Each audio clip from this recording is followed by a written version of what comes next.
Ah, di ba? Kadagasan ng kagod ni ante. Kami kasi may nyug na yan sa loob. Ayan. May nyug na. Ang ganda. Ang laki ng lusong namin. Ay, Diyos mia, Marimar. Ah. Kalaki ng lusong. At ang laki din naman ng aming platito.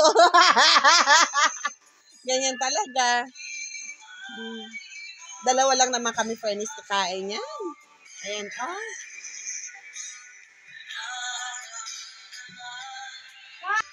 Fight, ante! Ang laki ng lusong natin. Bala kayo dyan!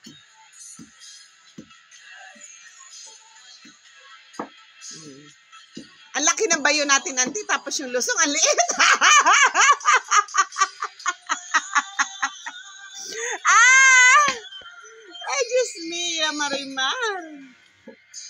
Bala kayo dyan. Tingnan nyo na lang. Ganyan talaga, friends. Eh, dalawa lang naman kami kakain ni ante.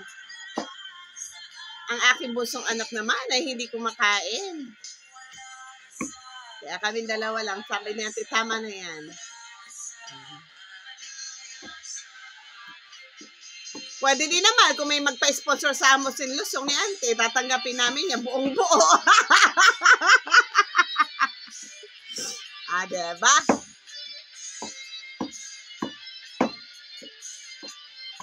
Maliit lang talaga ang lusong, maliit pa ang bayo. Ah, diba? Bahala ka mo kung bigla niyo yan. Kahulugan?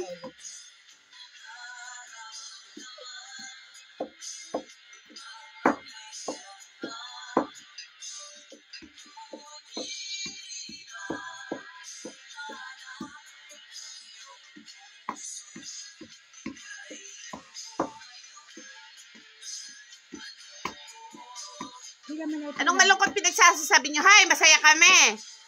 Kahit single.